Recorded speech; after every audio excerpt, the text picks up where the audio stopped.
Hello, Eddie the Scammer here, and today I'm going to be doing another rant. I haven't done an Eddie rants for a very, very long time. I was expecting you to stay gone, but obviously that's not what happened. And now that I'm back from my break, I guess it's time to return and do another rant. Time to rant on a community that makes me question why it's real and why it exists. Today, I'm going to do a rant on a very stupid community that I have so many complaints with. Today, I'm ranting on the commentary community. Get in line. You're like the, 50th person to whine about the community? What is this, CC rant number 7 billion? It's getting annoying at this point, and it almost always just turns out to be someone whining that somebody criticized them and bashing the people that did so. I have so many complaints and reasons to hate this community that I'm just going to list them down for today's rant. Complaint number 1.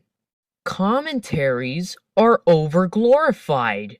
They are everywhere. They are boring. It says the singular voice in the video that comprises a subjective viewpoint which has little relevance to others who are interested. It also doesn't outline your gripes about them. And you can never get rid of them. Yeah, if you're involved in a community where people make commentaries, it will give off the impression they are indeed everywhere. But they're not as over-glorified if you delude yourself into thinking that they are ubiquitous. The same could be said for meme videos and vlogs, you ridiculous pleb. Now, I know that I've done commentaries in the past, and that I've had fun with those. That is why I put commentaries on my channel to spice it up a bit. That was before I stopped and thought, I thought they were good until people criticized me. Then instead of attempting to improve, I'm just gonna run off like a pansy and say I hate them. wait a minute, do I really want boring videos to spice up my channel and make more people come to it? Yeah, sure, the reason you stopped making commentaries was because you thought they were boring. So you're saying you didn't piss yourself because people gave slightly mean critiques of your videos? Let's face it, commentaries are boring, and I should have realized that before I did my first commentary on Gurigorlo X. Wait, you did a commentary on Girly Girl X. So, someone did a commentary on someone who tried to make commentaries, got criticism, and then ranted on the community. Then the person who commentated on the first person made a rant on the commentary community too. Oh my god, you really are Girly Girl X too. And you know what's worse? There are so many of these freaking boring videos that they somehow created a community based around them. Oh, to knows! People who share a similar interest form a community so they can discuss their interest. Somebody call the cyber police! Complaint number 2. Some commentators are snobbish idiots. You call commentators snobbish idiots, yet what you say comes off as snobbish because you keep judging an entire community because of a few joke comments.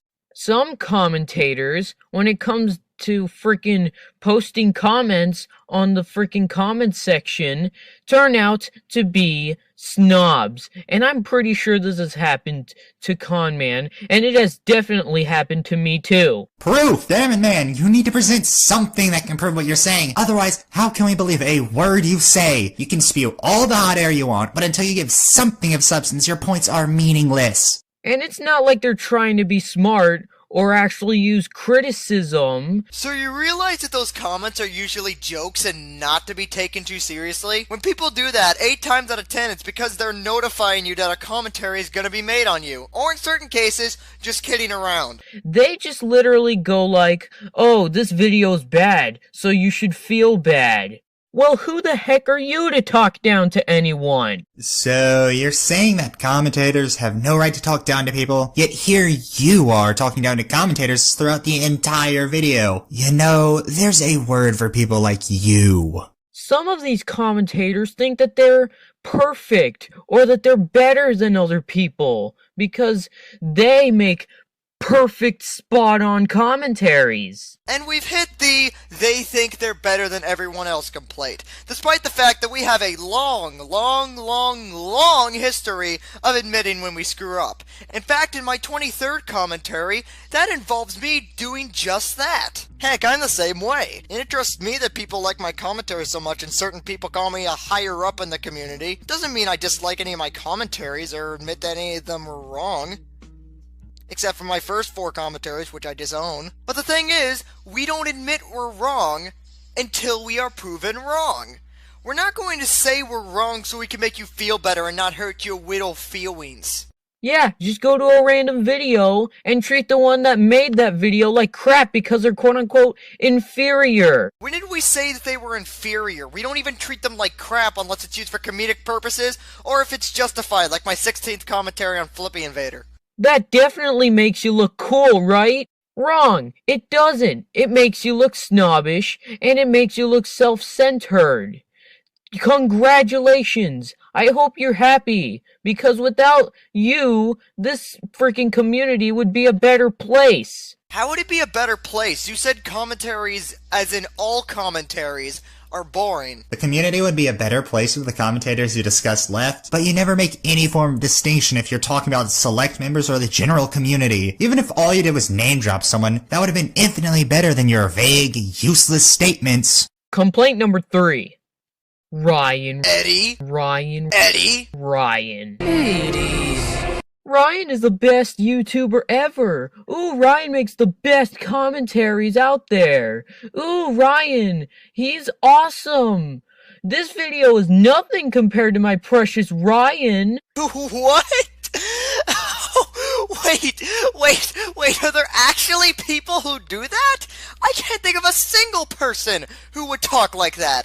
I mean, I would understand if you gave examples with evidence to boot, but you don't.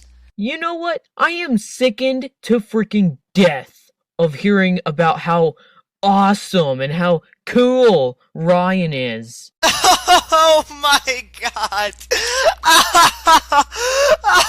Oh, Jesus Christ. I haven't heard anything so hilarious. Next he's gonna call them overly religious of me. Now that doesn't mean that I hate Ryan, far from it. It's just that I get sick of hearing about Ryan. It's always Ryan. Ryan, freaking Ryan. I mean, it is really irritating because Ryan gets all this praise from these obsessive, religious-like fans, and yet other videos get undeserved hate just because they don't have their precious Ryan in them. Holy crap! He actually... Oh my god! Oh, help me! I'm crying! Oh my god! Oh my god! Oh my god! Oh my god!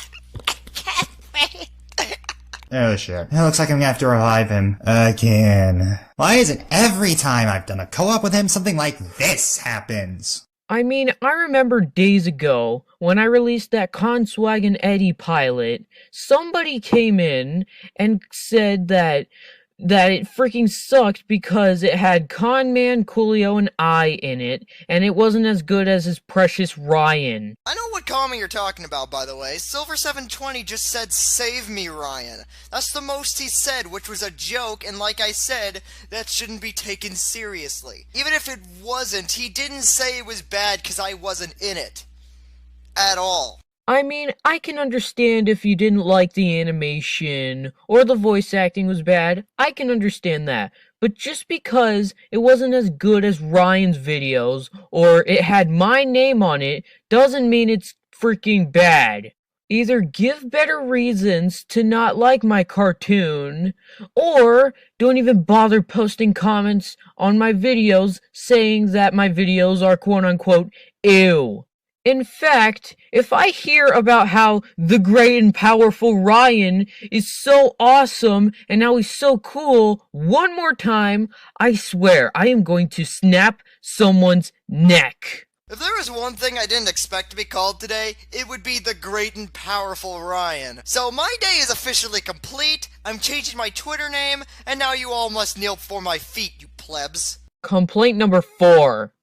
The nostalgia-tard commentaries. I know this is an old topic and nobody's talking about it anymore. If you realize it's an old topic that's not fucking relevant, then don't bring it up. It's not a hard concept to grasp. Seriously, was the only reason you brought this up was because you want to make yourself feel superior to the community by defending Ben? Skip. How about this? I like that look on your face. Complaint number 5.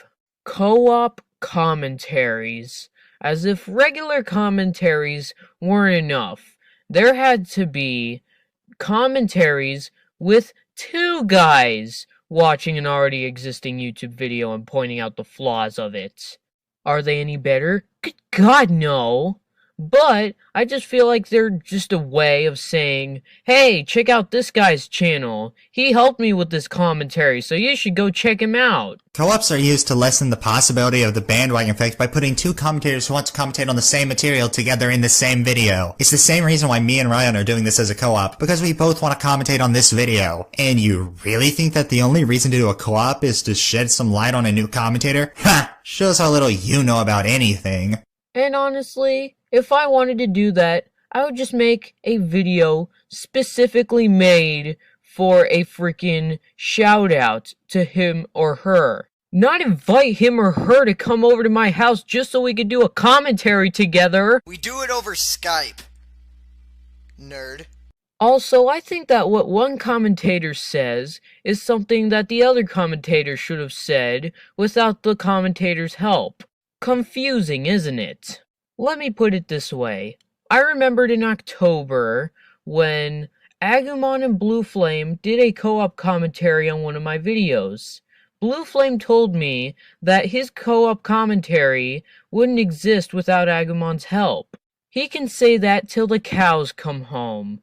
But it's still not going to change my theory that he didn't need Agumon's help. Okay, ignoring the fact that Agumon is a dick, he probably meant that Agumon helped with some of the arguments, or Agumon found the material for him.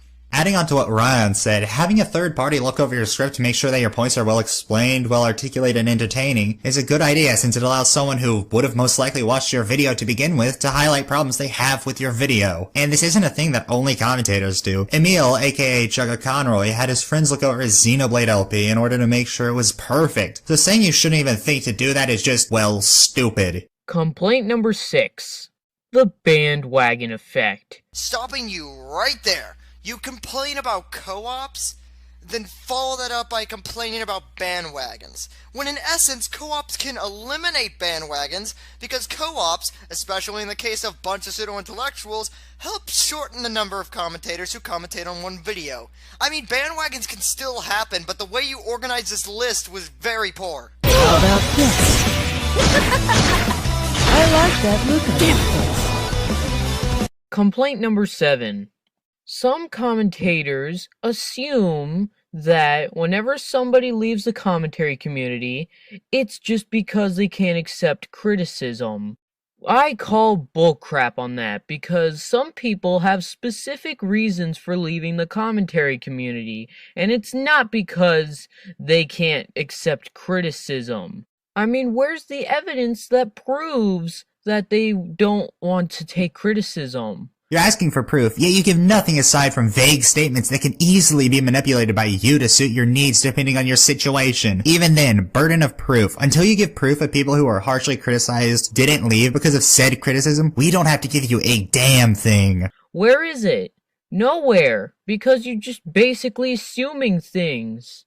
Aw, what's the matter? Can't handle the fact that some people hate commentaries and the entire community as a whole? Well, you'll just have to get used to it. Well, I hope you learned something today. Says commentators dock down to the CC. Perfect. I just love how much of a condescending ass you're being. You're saying you're not bitter that people didn't worship the ground you walked on?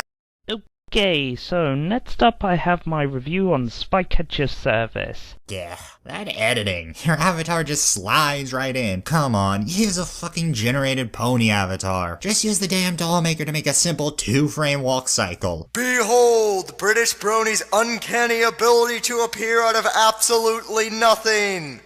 Well, the fandom has talked to death about how horrible it is. Maybe I could put a positive twist on the situation. I mean, it isn't that bad of an episode. Yeah, maybe it could be a new sub-series. Well, that's new. A rainbow inside my channel must mean good luck. Hey look, someone who can edit an anime better than British Brony can. Save this video! So that's your collab partner's introduction? Nothing but you having a completely unrelated tangent, then BAM! She just teleports in. That's awful since it doesn't give any actual context as to why she just appears there. But then again, considering what's said later in this video, I guess you two don't actually care about consistency. At least make a fucking joke about this like what me and Ryan did. Wow, there's so much wrong with this one single picture. First off, just look at how poorly the bodies are positioned. Given how Mary Sue fell, Red Horse should be flat. Ignoring that in case you're too lazy to make a new pose, Mary Sue should be on top of the red pony's spine, not overlaid on top of the model. Wow, this is some really great acting. I can just feel the impact of you two actually smacking against each other. Hey! No touchy. Where the heck did this rainbow take me this time? And who are you, kid? Mary Sue sounds like she's coming in from a radio. Really? If she doesn't have a good enough mic to sound like she's not coming from the 1940s, then why is she part of this collab? Her sounding so different from you is so distracting since part of the collab is that you're in the same place. British Brony, milady.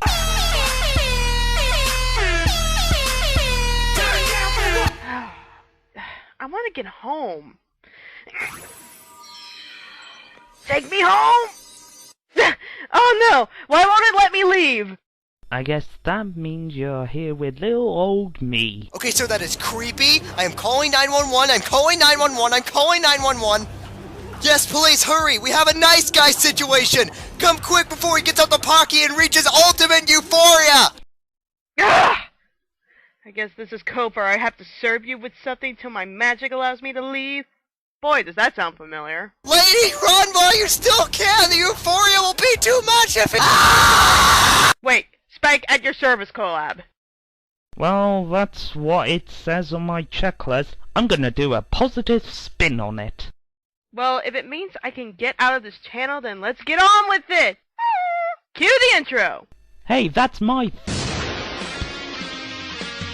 This intro is nothing more than a frame-for-fucking frame clone of the Nostalgia Critics intro. You even stole Sketch's music! You know, he could potentially flag every video you made with that intro, since he kind of wrote the song.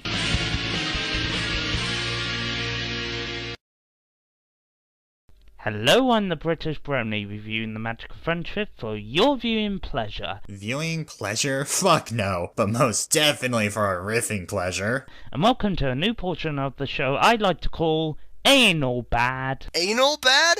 Did he just say anal bad? I know I said he sounded creepy, but this is just going over the line. No, that's not just going over the line, it's crossing the line and going so far that you cross it twice. This is where I, or in this case I and Mrs. Bliss here, take a look at an episode from a certain show that is generally hated on by the fandom and try to find the more positive side of it. So in other words, since people didn't like the episode you liked, you're gonna whine about it and make crappy justifications for it. I see this turning out perfectly.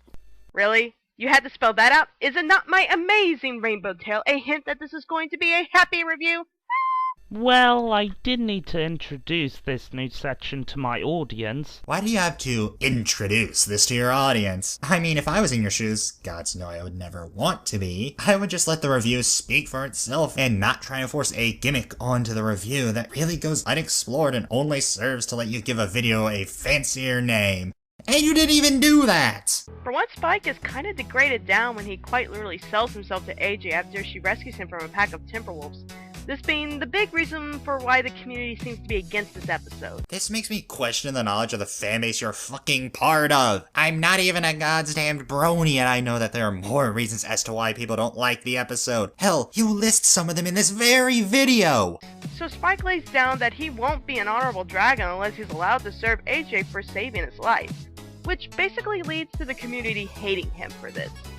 Granted, I could see why plenty do, but you can't deny the positives of this little guy's devotion. Once again, Spike holds an unyielding determination to his loyalty, even when he's given insane requests to do. Sure, he's no longer helping Twilight, but this is only because AJ did something for him that he feels so strongly to repay her for.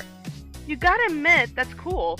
A special talent in a way for Spike, his devotion to keeping his word. The issue of this plot point is that it's at the expense of the continuity of the show and the character established by Spike. It's been established in this very season that Spike's greatest fear is leaving Twilight, and he just leaves her without a second thought in this episode. It's not his devotion that's the issue, it's how it affects the story arc and the character. That's ignoring the fact that the episode portrays Spike's enthusiasm as an annoyance to Applejack, with him mostly getting in the way or outright failing at the tasks she gave him. Keep dreaming if you think I'm gonna do that for you, though, sir. Don't know what you mean.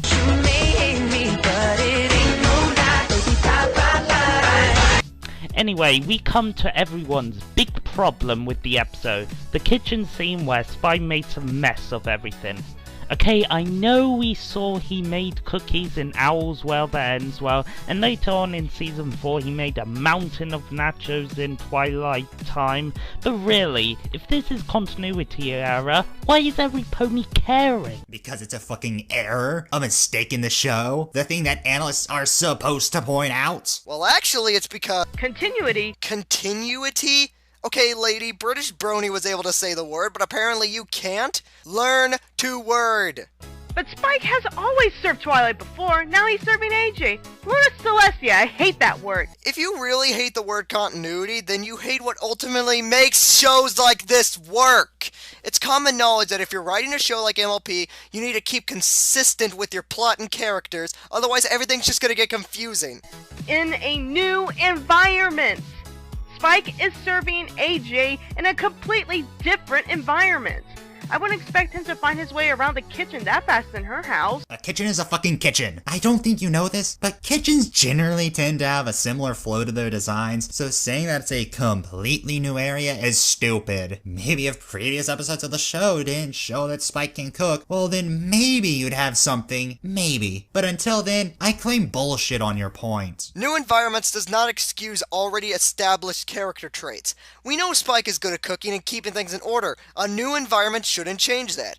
Even then, he shouldn't be screwing up this badly. In fact, aren't Twilight and AJ friends? I mean, if this was someone Spike doesn't know, then it would make a bit more sense, but it's one of Twilight's best friends, and I refuse to let that huge flaw pass. Actually, I'm referring to a comment I heard from another reviewer. If you let me finish... I urinate on your fence. Well, sorry, Master Brony. But you make a fair point. Why care about this when the show has a record of continuity issues? Are you serious? So because the show has a record of making mistakes, that suddenly means that this huge flaw shouldn't be cared about? That's stupid logic. Also, guess who in the end cares about these errors? The fandom. Whenever mistakes like these pops up, the fandom usually points it out. Because these errors are still errors and need to be focused on because they can affect the overall quality. And you know who else cares? You guys, as you make multiple poor attempts to justify the continuity errors in this episode, so you obviously care about it. You just don't care about it in the way that other people do. Use your who cares all you want, but mistakes are still mistakes. Well, probably because it's Spike. This is a dragon we all deep down want to love, but the show now and then pulls stunts like these off to make it difficult for us viewers to like him. No, that's not it at all. The main issue is, it's bad writing. If a show like MLP, where the characters have to stay in character or else it affects the episode, makes an error, then it's fucking bad writing. That's the issue. It's not that it's specifically happening to Spike, it's that the error is extremely noticeable. However, if we all take the time to step back and re-observe this episode, you can spot the positives in it. Spike has a wonderful devotion to his friends. Sure, it may go a little overboard at times, but he is a baby dragon after all. Him being a kid doesn't excuse the outright shitty writing of him being out of character. During the climax of the episode, he and AJ come to a compromise that they shouldn't have to serve each other because of honor or a promise, but because they are friends. Not to mention this. Once again, the animation is flawless! Timberwolves! First of all, don't call me master. Wait, Wait, did you just continue the joke you told over a minute ago? Well, sorry, Master Brony. It takes you over a minute to include the punchline to your joke that gave no indication you were setting up a joke in the first place? That's nothing but a choppy and disjointed way to write jokes. Second, I agree. The choice to turn the Timberwolves into CGI puppets was a good idea. I'm not an animation master by no means, but it's fascinating to see the show animators come up with new and unique ways of portraying their puppets. Really? New and unique? Maybe for this show? But mixing CGI into 2D animation has been going on for a while now. Just look at Generator Rex, Young Justice, and both versions of Avatar. Of course, we're not denying the episode has its issues, but let's not forget the positives here, ponies. Give the episode another go. You may actually enjoy it. It does not matter when the negatives outweigh the positives. Sure, you're allowed to like the episode, but if you're gonna defend it, you need to give reasons on why I should try it again. And sadly, you've never given me any. I mean, the animation and the moral are the only positive reasons you've brought up. Oh, totally. Everything has its ups and downs. Even friendship is magic. Final point, while talking about the climax, let's reflect on the point brought up by many. The anticlimactic choke to death, and why Spike couldn't burn the giant Timberwolf. I say, ponies, have you forgotten your continuity? Spike's flames send things to Princess Celestia, remember? Objection! Dude, it's been established in episodes before and after this episode that the only thing that works with is his letters. In Owl's Well That Ends Well, Spike burns a book by accident. Wasn't sent to Celestia. In Equestria Games, the problem is solved by burning the giant frozen cloud that is about to crash into a stadium. Wasn't sent to Celestia. Any more crap you want to throw at us? Yes, but fire could burn too. But he is a baby dragon being attacked by a giant Timberwolf. I'd have an accident fiber in his claw. Hold it! Equestria Games. The entire stadium with everyone in it was about to be crushed on spot. Spike jumps to the rescue and blows fire at it. The fact that Timberwolf is there, that is wood, would be a better reason for Spike's first instinct being burn it with fire. Maybe they think that wolves are part water type. Oh, fuck you guys too. Also, Mustache Pinky is a good gag. Okay, you brought this up completely out of nowhere. I mean, there wasn't really even a... Speaking of which, can I get a mustache drawn on my face? You really want a mustache? Okay. Oh, so it was just a transition into a poorly structured mustache joke. I say it's poorly structured because he just gets the mustache, Mary Sue gets whisked away, it zooms into BB's left arm instead of his face for no reason. Now, with this black mustache, I can enrage the... That happens, and he loses it. So that entire joke pretty much amounted to nothing. The end. No, you can't have your refund.